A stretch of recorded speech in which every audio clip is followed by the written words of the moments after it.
Ya, pemirsa Tegar TV dimanapun Anda berada, kita lanjutkan dialog spesial kita bersama pengurus Paguyuban Pasundan. Saat ini bertambah atau menggantikan yaitu Ibu Dr. Anda Uniroh, pengurus Paguyuban Pasundan Kota Bandar Lampung. Ya, sengaja kita hadirkan Bu Uniroh ini adalah untuk menceritakan kegiatan yang dilakukan oleh Paguyuban Pasundan. Silakan Bu Uniroh. Baik, terima kasih atas kesempatannya. Saya sebagai anggota Paguyuban waktu itu yang sudah disampaikan tadi oleh Pak Undang ya, ada yang di kabupaten kota. Dulu kita belum jadi satu ya Pak Undang ya, masih kabupaten kota, tapi tetap masih ada kabupaten kota. Waktu itu saya pernah menceritakan bahwa saya berkunjung ke suatu tempat yang daerahnya tuh kok kayak gini ya Pak Undang gitu kan. Beliau ini kan praktisi pendidikan juga, termasuk suami saya ya. Bagaimana gitu. Setelah kita telusuri. Suaminya siapa Bu? Suami saya Profesor Cucu Sutarsyah. Oh iya. Itu termasuk pembina Paguyuban Pasundan Lampung ya. Oh iya. Ya, silakan. Iya, Tadi nggak sempat dikenalkan. Ya. Kebetulan juga kita memang ada di Pasundan, tempat konsultasi saya tentu saja kan mereka-mereka ini udah nggak bisa diragukan lagi lah keilmuannya tentang pendidikan. Betul, gitu. Sehingga ketika kita suatu saat berkunjung ke sana ada hal yang menyentuh hati, akhirnya kami baksos ya ke sana pertama-tama dengan keluarga Paguyuban. Nah setelah itu tentu saja saya sebagai anggota Paguyuban ternyata setelah ditelusuri di sana itu orang Sunda juga gitu di pulau itu. Jadi kita ada ikatan emosional juga. Kenapa kita kok maju sendirian sebagai orang Sunda gitu? Sementara banyak saudara-saudara kita jangankan maju dalam bidang pendidikan, sekolah pun tidak gitu. Atas dasar itu kemudian saya menggagas merintis sebuah kegiatan yang awalnya itu memang kita gotong royong seperti Pak Pupu tadi katakan. Jadi kita awalnya menggotong royong sedikit demi sedikit kan untuk melayani perlu pendanaan. Nah salah satu pendanaan, sumber pendanaannya ya di Paguyuban, di pas pengajian gitu kan. Akhirnya saya dengan ada Paguyuban itu dapatlah bantuan-bantuan juga dari keluarga sendiri untuk membantu keluarga kita juga yang tinggal di Lampung gitu. Awalnya seperti itu. Kemudian berkembang sampai sekarang yang akhirnya insya Allah tahun ini sudah ada yang mau melanjutkan kuliah anak itu dari yang tadinya tidak sekolah sama sekali. Sekarang kami ingin juga ada anak pulau itu yang bisa setara pendidikannya dengan kita sehingga mereka nanti bisa mandiri sama kayak dulu kita banyak dibantu-bantu, sering ngobrol, sering minta bantuan kepada mereka, tapi akhirnya saya harus mandiri, nggak mungkin kan bergantung terus gitu. Jadi alhamdulillah setelah sekian tahun kita layani. Itu tahun berapa? 2016. 2016. Iya. Oh sebelum Paguyuban Pasundan itu ya?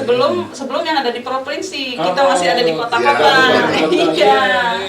2016 waktu itu kita dari kota gitu. Jadi komunikasi, obrolan-obrolan dia masih sebatas kota waktu itu karena provinsi belum ada Pasundan. Kita masih Pajar namanya. Paguyuban Jawa Barat namanya gitu. Jadi sampai sekarang akhirnya setelah kami layani, akhirnya saya yang dulunya walaupun seorang guru nggak tahu kalau program pemerintah itu ada formal, ada non formal. Ternyata ada non formal karena kalau kita memberikan pembelajaran tanpa pengakuan kan juga kasihan. Akhirnya dia anak mau diapain? Oh ternyata ada pendidikan formal yang non formal yang ternyata yang dibicarakan orang paket C itu, oh itu lembaganya. Akhirnya kami buatkan lembaga PKBM gitu. PKBM Pusat Kegiatan Belajar Masyarakat. Dan itu yang dikenal oleh masyarakat ijazahnya paket A, B, C. Gitu.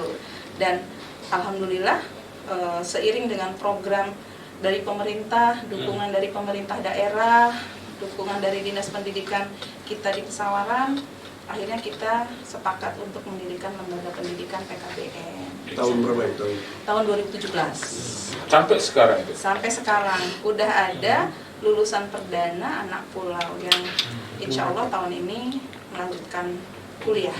Gitu. Gitu. Ya. Dan itu supportnya dari kita semua walaupun kuliah itu gitu, karena memang di sana ya kan kerjanya musiman ya.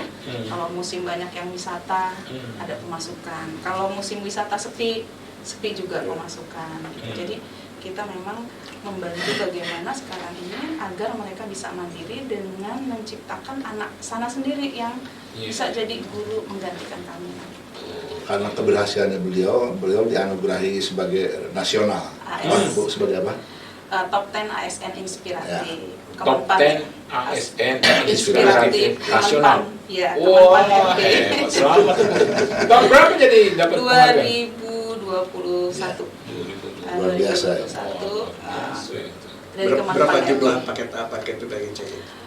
Sekarang ini sebenarnya kan di pulau itu saya konsultasi juga dengan teman-teman yang mengerti tentang pendidikan formal, bahwa pemerintah itu memang membuat program pendidikan formal itu kan fleksibel, nggak harus ada gedung, nggak harus ada apa, bisa di rumah masyarakat, bisa di halaman sekitar, karena di sana kan sedikit tempat ininya, hanya 37 kakak, anaknya juga cuma 37 siswa gitu dari A sampai B. Tapi menurut saya 37 tidak sekolah itu terlalu banyak. Nah sekarang setiap kegiatan itu kan ada pengimbasan baik. Justru pengimbasannya sekarang yang sedang keluar.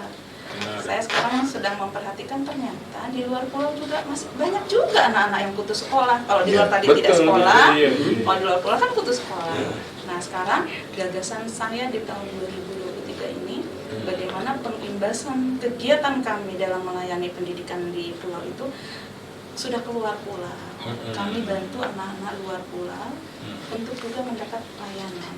Banyak sekali, apalagi korban COVID kemarin ya, itu anak banyak yang mentalnya keganggu karena di rumah terus, akhirnya begitu COVID udah nggak ada, mau keluar itu sulit. Akhirnya kami lembaga melayani homeschooling juga. Jadi melayani homeschooling juga, terus kerjasama dengan pondok-pondok pesantren yang mereka tadinya nggak mau sekolah, udah mondok aja, tapi tidak tahu pendidikan formalnya kemana. Nah, kami sedang menggagas MOU dengan beberapa pondok untuk melayani anak-anak pondok yang tidak mengikuti pendidikan pendidikan formal lah ya. Sebagai individu, ada berapa individu dari keluarga Pasundan yang memang secara nyata beraktiviti bagi pengembangan hal ini. Ya, walaupun itu peran nyata itu. Ya, peran nyata itu. Peran nyata. Jadi kalau tujuan kita memerangi kebodohan dan kemiskinan, itu memerangi kebodohan jelas. Bahkan mendapat penghargaan. Penghargaan tingkat nasional. Ini luar biasa ini. Jadi kita juga sangat berbangga bahwa ada salah seorang anggota Pasundan yang berprestasi. Dan itu tidak mudah itu. Kita nyebrang ke pulau sana, mendekati masyarakat. Betul. Itu prosesnya Panjang. Jadi kadang-kadang kita kesana itu belum apa-apa sudah curiga nih ada apa ini. Karena tapi dengan apa namanya perjuangan luar biasa ini beliau ini. Yang terus bolak-balik ke sana tanpa bosan ya. Akhirnya mendapatkan predikat ASN Inspiratif tingkat nasional. Gitu. Bahkan ini Profesor undang Bu Uniro akan keluar dari per pulau itu tadi ya, Mas. Rencananya dengan kolaborasi. Iya, dengan sekitar ya. Iya. Gimana? Kebetulan saya juga dengan Prof. Ujang Suparman memang dapat amanah untuk di Yayasan Janatul Naim Lampung. Jadi satu pendidikan pondok juga gitu, yang berada di Batu Putu. Gitu.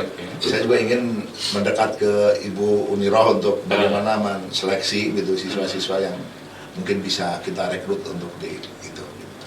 Kami juga ada kepedulian untuk itu. Iya, jadi saya belum ceritakan bahwa kepedulian itu kan kalau kita sendiri memang keberhasilan itu adalah kekuatan kolaborasi. Nah, jadi kolaborasi saya ini memang setelah saya mandiri dengan paguyuban, saya berkomunikasi dan berkolaborasi dengan pihak saya. Dan tujuan saya di pulau itu bukan hanya sekedar memberikan ijazah, tapi mengubah mindset warga pulau, anak-anak, bahwa kesempatan hidup di luar pulau itu banyak Iya. dan tantangannya lebih banyak dan Betul. perjuangannya harus lebih keras. Betul. Maka beberapa anak saya kirim atas dorongan dari PT Bukit Hasan, kami kirim ke Tanjung Enim untuk melakukan sekolah formal seperti teman-teman yang lain. Kenapa? Supaya bisa menjadi motivasi anak luar pulau mau keluar pulau meraihnya. Soalnya anak-anak itu sulit sekali diajak keluar. Itu gratis biaya di pondok itu. Semua sampai sabun mandi semuanya pokoknya gratis. Iya. Itu atas support dari CSA Bukit Hasan. Jadi kita kirim anak 5 itu dan 1 sudah lulus SMA dan itu SMA formal gitu. Nah, jadi saya bukan sekedar mengajari anak-anak untuk dapat ijazah di pulau itu tidak, gitu. Tapi bagaimana anak-anak lebih melihat peluang untuk memiliki taraf hidup dan memiliki kualitas hidup yang baik. Nah, Tapi kalau di luar pulau, rata-rata kan anak-anak sudah membaur, sudah mengerti. Iya. Memang kita bantu untuk sertifikat formal supaya mereka bisa melanjutkan pendidikan ke jenjang yang lebih tinggi. oke. Iya, semoga perjuangan Bu Uniro ini Iya. lancar. Amin. Ya, nah, Iya. ini Pak Profesor Bustomi, kita Ya. di sesi terakhir, sesi ketiga ini, pertanyaan terakhir ini soal apa ya, pandangan kebinekaan dari paguyuban Pasundan ini terkait soal itu, apalagi kita ini mau tahun politik ini. Oh, iya. Ya, ini gimana menurut Profesor? Ya. Masalah kebinekaan yang penting Hmm. untuk paguyuban sendiri, paguyuban Pasundan itu tidak eksklusif. Betul. Jadi kita terbuka dari manapun bisa kita terima. Ya. Masalah kebinekaan memang itulah namanya berbagai-bagai suku tapi satu jua gitu. Silakan ya. Mereka berbudaya gitu, kita bisa budaya. Tetapi menyikapi kebinekaan di sini paguyuban Pasundan menginisiasi untuk mencoba berkolaborasi budaya ini.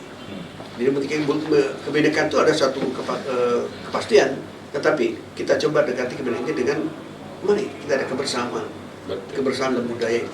Mudah-mudahan nanti minimal ya kami bisa berkoordinasi dengan budaya Lampung di Banten, di Pijak, selanjutnya. Jadi bineka itu suatu hal yang sering istilahnya yang kepastian gitu ya, sudah ada gitu ya, sehingga bagaimana kita menyikapinya supaya dengan bineka ini kita bisa bersatu. Oke. Terakhir Pak Profesor Undang, ini karena tahun politik ini, kira-kira nggak ada kekhawatiran ya untuk ditunggangi ke politik atau kebijakan dari organisasi sendiri gimana? Ya, saya kira seperti sudah dikatakan Prof. Bustomi selaku ketua atau PUPU, memang untuk namanya paguyuban gitu kan lebih pas gitu kalau orientasinya yang sifatnya kemasyarakatan, sosial, budaya seperti ini. Hindarilah friksi-friksi yang diakibatkan oleh politik. Betul. Makanya saya juga lebih cenderung sekarang malah saya mengembangkan forum Akademi Pasundan gitu kan. Karena terlihat ini guru-guru besar ini udah banyak ini dari Pasundan, kita kumpul, ada dokter-dokter dari Paguyuban Pasundan, kita kumpul, ada di namanya WhatsApp grup Akademi Pasundan. Nah, itu malah saya memikirkan hal-hal yang sifatnya praktis di bidang pendidikannya, Prof. Bustomi. Misalnya di pesisir barat itu tampaknya kurang sekali tentang memberikan layanan perguruan tinggi gitu untuk di pesisir barat. Pikir kami ini mungkin membuat semacam program studi di luar kampus gitu kan, dari Paguyuban Pasundan, dari Unas Pasundan di Jawa Barat gitu, untuk ada di pesisir barat gitu. Itu yang saya pikir seperti itu, yang sedang diskusi. Tapi bukan berarti kami lepas sama sekali dari politik, tapi politik itu diserahkan ke anggota masing-masing ya, gitu. Ya Pak Ketuanya. Lebih concern di akademisi gitu. Bukan politisi ya. Profesor Undang, Ibu Niroh dan Profesor Bustomi, kita lanjutkan pada sesi berikutnya. Pemirsa Tegar TV dimanapun Anda berada, dialog spesial kita bersama pengurus Paguyuban Pasundan Lampung akan kita lanjutkan pada sesi berikutnya. Jangan kemana-mana pemirsa, tetap di Tegar TV.